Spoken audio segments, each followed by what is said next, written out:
ঠিক আছে, এখন চলো। কিন্তু দর্শন, চলো। তাহলে ও যে আমাকে ফোন করলো।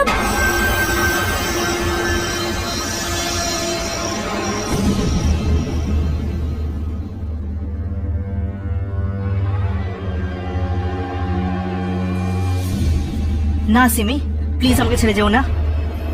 আমি দূরে যেতে দেবো না তোমাকে, আমার ভালো লাগে না।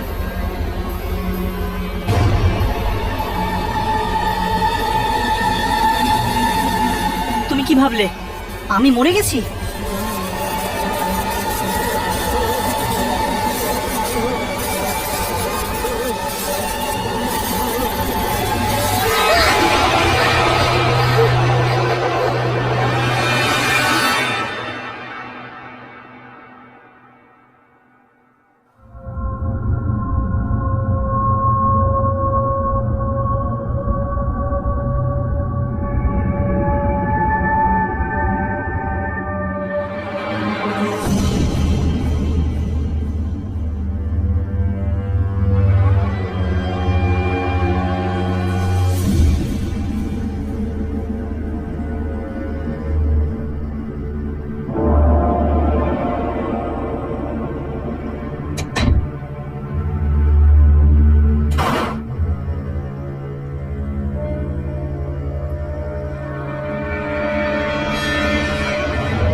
Happy birthday Simi.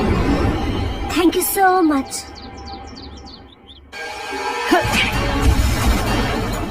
আমি তোকে বলেছিলাম না, সিমি থেকে দূরে থাকতে। ললিত, এটা কি করছো? আজ আমার জন্মদিন, আর আকাশ আমাকে জাস্ট উইশ করছিল। এরকম ছেলেদের আমি খুব ভালোভাবে চিনি, ওরা কি চায় আমি খুব ভালোভাবে বুঝি। তুমি পাগল হয়ে গেছো, পুরো পাগল। সিমি দেখো সিমি, আমি চাই না যে কেউ তোমার সাথে কথা বলুক বা তুমি কারোর সাথে কথা বলো। তুমি শুধু আমার সিমি, তুমি শুধু আমার, তুমি শুধু আমার সিমি, তুমি শুধু আমার।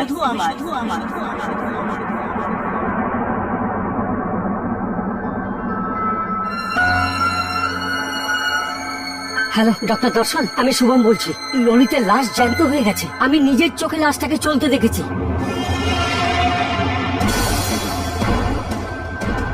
ললিত, ললিত আবার সত্যি সত্যি ফিরে আসেনি তো মৃত্যুর মুখ থেকে?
সিমি সিমি সিমি সিমি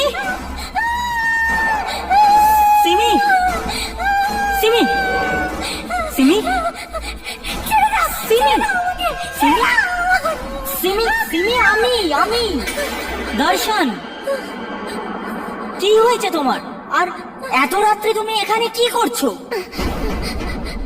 ললিত ওখানে আছে, ললিত ওখানে আছে। ললিত কোথায়?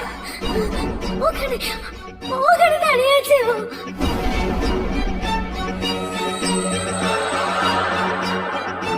কোথায় সিমি? ওখানেই দাঁড়িয়ে আছে দর্শন, ওখানেই দাঁড়িয়ে আছে। ওখানে কেউ নেই, ওখানেই দাঁড়িয়ে আছে ও। ওখানে কেউ নেই সিমি, এই দেখো। আমি ওকে দেখেছি, ও এখানে দাঁড়িয়ে ছিল।